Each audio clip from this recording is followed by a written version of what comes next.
கிட்டத்தட்ட வந்து இந்த போல்ல வந்து பாத்தீங்கன்னா நார்மலா தமிழ்நாடு 70% வாக்களிக்கும். அதுல வந்து கிட்டத்தட்ட 9% எஸ்ஆர்ல பேர் எடுத்து விட்டாச்சு. அதனால இந்த முறை போலிங் பர்சன்டேஜும் கூடும். அதை தாண்டி நீங்க ஓட்டு போடுறவங்களுடைய எண்ணிக்கையும் கூடணும்.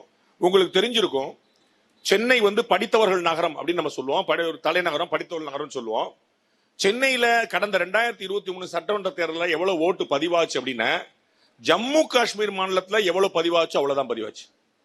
ஜம்மு காஷ்மீர் மாநிலத்துடைய வாக்கு பதிவு சதவீதமும் சென்னை பெருமாநகராட்சி மாவட்டத்துடைய வாக்கு சதவீதம் ஒன்னா இருக்குன்னு பாத்துங்க. அப்ப எவ்வளவு ஆனா கரூர்லயும் தருமபுரியிலையும் பாத்தீங்கன்னா ஓட்டு சதவீதம் 80% போய் நிக்குது. படித்தவர்கள் அதிகமாக கூடியதுல 50% இருந்து 55% நிக்குது. அப்ப முதல்ல இந்த ப்ரொஃபஷனல்கள் செய்ய வேண்டிய விஷயம் என்ன அப்படின்னா, ஆடிட் பண்றேன், அக்கௌண்ட்ஸ் பண்றேன், டாக்டரா இருக்கேன், இன்ஜினியரா இருக்கேங்கிறலாம் தாண்டி முதல்ல இந்த நாட்டுடைய குடிமகனா இருக்கேன்னு போய் முதல்ல ஓட்டு போடணும்.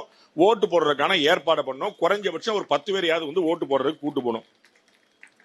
அடுத்த விஷயம் பாத்தீங்கன்னா, இந்த அலையன்ஸ்ல, அதாவது என்டிஏ அலையன்ஸ்ல, பிஜேபி ஏடிஎம்கே அலையன்ஸ்ல வந்து எவ்வளவு வேணுமோ அவ்வளவு அடிச்சுக்கிட்டு எல்லாம் ரத்த விளார ஆகி எல்லாம் முடிஞ்சு செட்டில் ஆயாச்சு. எல்லாம் அமைதி ஆயிட்டாங்க. ரைட்டுப்பா, எல்லாம் சண்டை போட்டா முடிஞ்சு வச்சு, இப்போ எல்லாம் அடுத்த படம் ஆரம்பிச்சு வாங்க எல்லாம் ஒற்றுமையா இருப்போம்னு கிளம்பியாச்சு.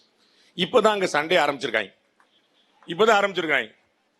இவங்க வந்து 2 வருஷம் முன்னாடியே போட்டு டயர்ட் ஆயிட்டாங்க. 2024 சண்டே எல்லாம் போட்டு முடிச்சு இப்ப செட்டில் ஆயிட்டு நம்ம எல்லாரும் யோசிச்சாங்க, பிஜேபி ஏடிஎம்கே எதுக்குப்பா இவ்வளவு சீக்கிரம் 2025 ஏப்ரல் 2026 ஏப்ரல்ல வரப்போற தேர்தலுக்கு 2025 ஏப்ரல் ஏன்பா செட்டில் ஆனீங்க அப்படின்னா, நம்ம வந்து அவ்வளவு அடி அடிச்சிருக்கோம் பரஸ்பரமா, அது பூரா செட்டில் ஆகணும் அப்படிங்கறக்கா 1 வருஷம் முன்னாடி அந்த காயம்லாம் ஆறி வடுவெல்லாம் மறைஞ்சு இப்ப வந்து சரியா போச்சு. இப்பதான் இந்த பக்கம் வந்து திமுக காங்கிரஸ் கூட்டணியில அடிதடி ஆரம்பிச்சிருக்குது.